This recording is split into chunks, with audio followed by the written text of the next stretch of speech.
bahagia dalam bulan puasa. Yang kedua, saling memaafkan dan istighfar. Yang ketiga, Nabi yang ketiga kata Syekh Mutawalli Asy'arawi, yang ketiga adalah jangan lupa wakaf Al-Qur'an. Ibu-ibu, bapak-bapak, jangan lupa wakaf Al-Qur'an. Kenapa penting Al-Quran di bulan Ramadan? Kenapa penting wakaf Al-Quran di bulan puasa? Karena Al-Quran ini pengalaman tiang yang berusaha biasa lain waktu tiang masih kulit demen tadarus Al-Quran, namun Al-Quran baru demen membaca Al-Quran apabila Al-Qurannya bagus. Kadang-kadang tiang berusaha kadang-kadang dinarak semangat membaca Al-Quran karena Al-Qurannya. Kadang-kadang kita tidak semangat jadi makmum sembahyang tarawih karena imamnya. Yang pun perlu yang sampaikan di masing-masing tempat yang ceramah. Jadi bapak-bapak, ibu-ibu, bulan puasa kali seminggu, ayo kita rapat. Enak batu-batu rapat. Untuk apa? Menentukan siapa imam kita. Kenapa? Karena penting memilih imam. Karena sholat tarawih itu panjang, jarang-jarang sembahyang tarawih. Kurang-kurang apa ngatur sembahyang tarawih. Makanya perlu dipilih imam yang bagus. Imam bagus bacaan, sholat bacaan, fasih bacaan, yang fasih bacaannya, yang bisa memperbaiki dengan bagus bacaan. Teman-teman, ini makan imam jadi lonto umur 70 tahun, bin rengek, bin batuk, bin selesai, bin corona. Mana-mana abu batuk sementara, maka kita harus sementara sejadi imam sawidian aneh abu, kebin aneh abu. Imam aku, imam sekarang mau rasa-rasa mati. Baca keluar doang saja. Keluar bentak, Allahu ahad, Allahu samad, lam yalid wa lam yulad, wa lam yakul lahu kufuwan ahad. Biluna. Jawab sekarang ilmu kamu Senin. Itu sebabnya perlu kita memilih imam. Makanya di Masjid Haram yang katakan yang sampaikan di Mekah juga pernah yang sampaikan, sering yang sampaikan di Mekah anak muda ya imam. Gak biasa batu kelompok dia pilih suruh kanak panjang jadi imam. Kamu pilih suruh kanak dia banyak, masih banyak dia lima berani. Ada seberani baik jadi imam. Sekalipun dia belum nikah, yang penting bagus bacaan, dia cocok jadi imam. Kamu suruh dia jadi imam, lima berani. Amat, dakat lima berani lalu hafal Quran. Si dia pilih berani dia hafal Quran. Itu sebabnya kita cari imam yang bagus-bagus baca. Karena tarawih ini jarang, tarawih ini panjang. Kurang-kurangnya kita sebenarnya tarawih. Tetapi kalau imamnya bagus bacaannya bagus, tajwidnya bagus, bin tilawah manik teman-teman meningkat kita seorang imam. Maka tulis dengan usul. Desa kan desa. Masih. Ini hasilnya usul. Isi kemana? Jadi sebabnya perlu kita memilih imam. Seperti Nabi Hidayah yang boleh kita yang baca Al-Quran sholat sesuai yang bagus bacaannya. Nah ini bagus, ada usaha-usaha kita. Tapi kalau di dulu ini kan masih energi saja sama kita sehat walafiat. Nah itu sebabnya yang tulis ini perlu kita menerima. Kadang-kadang abot terima berjamaah sembahyang karena imamnya. Nah imam itu yang tahu hukum fikih. Saat tahu hukum fikih yang boleh masih Haram. Lamun tanggal bulan suci Ramadan, di belakang imam itu di saat pertama tidak boleh orang sembarangan. Di belakang imam tidak boleh orang-orang sembarangan. Apalagi karena kode di kampung, karena kode di saat terakhir dia ditaruh. Yang di belakang imam di Masjidil Haram adalah orang-orang pilihan dari kerajaan, terpilih istilahnya pemerintah. Siapa yang tidak orang di belakang? Orang-orang penghafal Quran. Apa fungsinya? Menyimak bacaan imam. Ketika imam keliru bacaannya, ditegur langsung sama dia. Itu tugas yang pun perlu dimiliki dengan ahli fikih. Papan sabatal sembahyang imam misal lalu orang koma sampai tentu. Ghairil maghdubi alaihim waladdallin. Berbicara imam tegaliru. Tadi oleh tetangga si guru. Lamun gendut, lamun batal sembahyang tegaliru subuh. Ditanda bahwa imam batal sholat. Lalu masuk imam ada makmum yang maju satu menggantikan imam. Jadi selalu dari Rasul. Dari imam itu harus tahu. Imam yang jauh benar, makmum tidak tahu.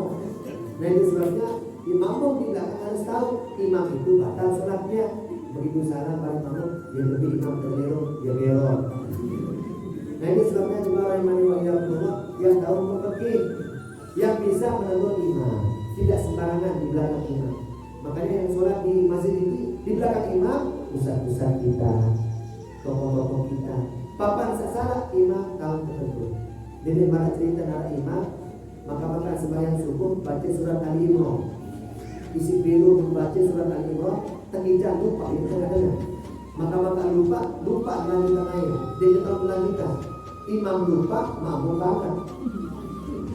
Makmum minta minit banget. Kenapa dia dengan Islam? Mulai imam terduk, makmum minum terduk. Mulai sampai terduk sepi di masjid. Mulai yang sepi aku ini imam, ada pembela kita. Aku ini makmum murid itu masih ketawa. Aku ini imam kalau begitu kita buka bangok wani.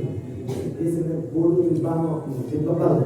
Nah itu sebabnya jemaah iman Allah perlu memilih imam yang bagus, perlu memilih imam yang baik. Nah jadi kadang-kadang kita ini begitu juga Al-Quran, perlu kita sedekah Al-Quran.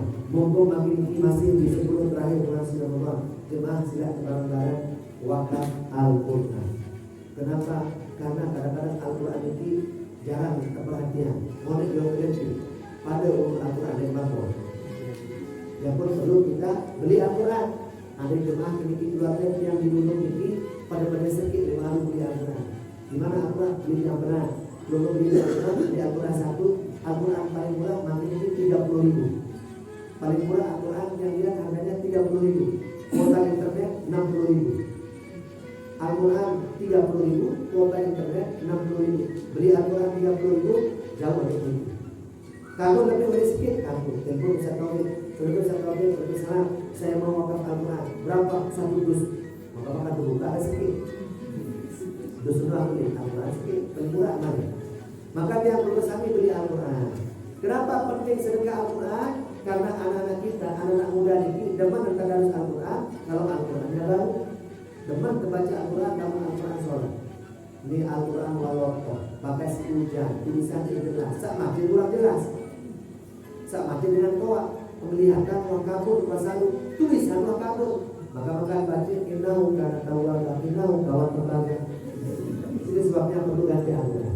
Nah ini Al-Quran dulu juga sudah banyak yang tua-tua nih. Pada umur dari 1 tahun yang perlu diganti Al-Quran. Ada yang baru bulan, ada yang bulan 10.000 ditabung, 10.000 besok, 10.000, 10.000. Tapi Al-Quran satu belum membawa ke masjid. Sambil bawa ke masjid sambil lihat, saya wakaf Al-Quran untuk orang tua saya yang sudah meninggal dunia. Mudah-mudahan selamat dalam kubur. Insyaallah selamat dalam kubur. Saya wakaf Al-Quran untuk suami saya yang kurang sehat. Mudah-mudahan terima sehat. Insyaallah disehatkan oleh Allah. Saya wakaf Al-Quran untuk istri saya yang sedang diurus di rumah sakit. Mudah-mudahan cepat mati. Ada satu lagi. Alhamdulillah ya. Ini doa yang tidak diterima karena doanya jelek. Maka jemaah Allah paling bagus adalah kita wakaf Al-Quran.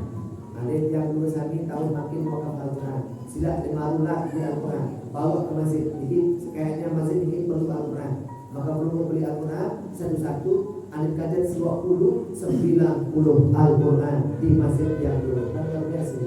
Berbeda-beda pahala begitu banyak orang yang baca Al-Quran, maka pahalanya akan naik pada yang dulu. Dulu kami di Suwadia, waktu kami di Mekah, itu sama Dinda dulu. Yang perhatikan sebelum masuk bulan puasa, mungkin tak doang dengan petugas di Masjidil Haram tidak terlalu pilih Al-Quran. Bisa bulan diganti. Ternyata ada program dari pemerintah mengganti Al-Quran di Masjidil Haram dengan Al-Quran yang baru, yaitu sebagai persiapan bulan Ramadan. Terlebih uang desa Allah jadi mana yang sudah lama diganti dengan Al-Quran yang baru supaya suasana serba baru. Ini sebabnya yang perlu kami wakaf Al-Quran. Pertama senang bahagia dalam bulan puasa, kemudian saling maafkan. Kemudian yang ketiga adalah wakaf Al-Quranul Karim. Kemudian yang terakhir, yang keempat adalah tiap bulan kami tidak lupa ziarah kubur. Jangan lupakan ziarah kubur. Ibu tidak lupa ziarah kubur. Bapak-bapak ziarah kubur. Kita bisa tahu kubur ini.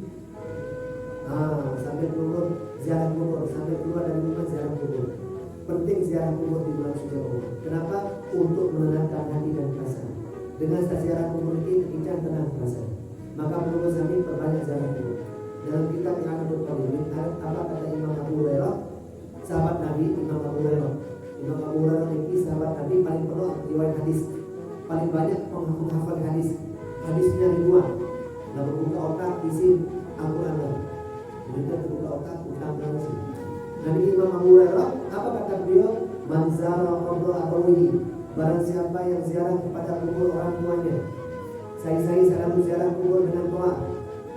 Fi kulli jum'atin, setiap hari Jumat, satu kali dalam satu minggu. Besok hari Rabu, Kamis, Jumat, Jumat pagi pergi ziarah kubur. Bahkan abaran biwalidayhi, maka tergolong dengan bakti dengan Tuhan. Keluarga ini duduk, bagaimana cara kita berbakti kepada orang tua kita yang sudah meninggal dunia. Lalu ziarah kubur setiap kelima Jumat. Pagi-pagi Jumat pergi ziarah kubur. Lalu biasa di keluarga Teleniki, Lombok, tradisinya orang Lombok, bila ke ziarah kubur, biasa ziarah kubur hari raya Idul Fitri. Dulu pertama hari Idul Fitri, sering sembahyang hari raya, lalu jauh kocok. Pimpinnya kaki, ajak turun kubur. Belum pimpin jauh kocok dia, lalu ziarah kubur jauh kocok. Maka ada tuh buat Yasin, wal Qur'anil Hakim kan. Habis itu Qul ahad. Kemudian Qul bil falaq, Qul bin nas, kemudian zikir dan doa. Waktu berdua nangis sebelum mati. Sebelum mati. Sambil berdua sambil nangis. Apa nih kalau yang mengkaji setahun sekali di ziarah. Si monet di dua moyang ziarah, di dua moyang kubur dengan doa. Setahun di dua pindah kubur dengan doa. Mudah-mudahan kebijakan dengan doa dalam kubur kebijakan Nabi sallallahu. Mudah-mudahan dia akan kebijakan istiqomah nanti dalam kubur. Maka selesai nangis, selesai berdoa, membaik kocok, memleleh batu desa. Maka tadi di kubur berasa ternyata salah kubur. Monet lalu memang ziarah kok ternyata kubur dengan kubur dengan lain tahu ziarah. Si monet lalu memang beda kubur dengan doa. Penting kita ziarah kubur. Maka menunggu pergi ziarah kubur. Besok hari Jumat pagi lalu ziarah kubur, diberlupa ucap salam. Assalamualaikum ya ahlal kubur. Antum salafuna wa nahnu bil adhan. Jelasin. Keselamatan untuk si daripada di dalam kubur. Antum salafuna, si daripada di luar. Aku mulia. Yakin. Arab salam selainnya Arab. Assalamualaikum ya ahlal kubur minal muslimin wal mu'minin wa inna insyaallah bikum lahiqun. Keselamatan untuk si daripada di dalam kubur. Insyaallah suatu saat kami juga akan seperti kalian. Dia boleh ucap di kubur. Ketika belum lewat di kubur, ucap salam. Kalau konten-konten besar, assalamualaikum ya ahlal kubur, cukup, boleh saja. Dan kata ulama Imam Nawawi Abu Basir, kalau kita mengucapkan salam di kubur, pasti dijawab salam kita oleh ahli kubur.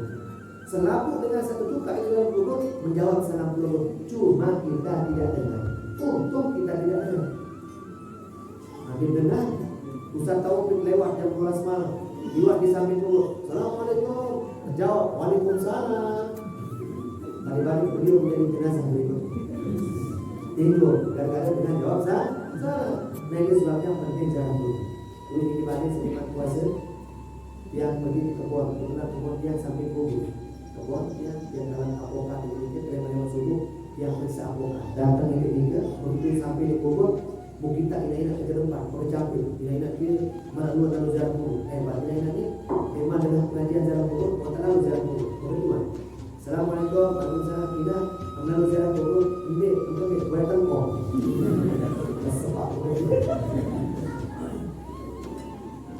Seandainya lalu ziarah kubur sambil goyang tengkong kan dapat dua. Dia mau pahala, dia mau tengkong apa? Tengkong mayat. Ada di kubur tengkong. Anda goyang tengkong saya mana? Lalu alhamdulillah. Lalu alhamdulillah 3 bulan yang lalu diprosesasi tengkong. Apalagi ini kita perlu tengkong pada ini lagi. Apalagi di dulu ini kan yang dulu sampai dekat dengan dulu pasti banyak tengkong. Jadi pada alhamdulillah diprosesasi tengkong. Kemudian wali santri yang dulu jawab tengkong. Di dulu jawab tengkong. Ada yang pun sakit tidak. Assalamualaikum warahmatullahi wabarakatuh. Teman tengkong, teman, memang jual pergi sampai mati di mana? Dan juga saya jual mati. Waktu bulan di mana tengkong. Lalu PHP, pemberi apa?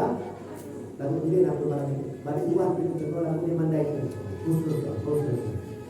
Yang begitu aku pasien guru kami, tuan guru kami Syahir Allah. Aku pasien guru kami Syahir Allah.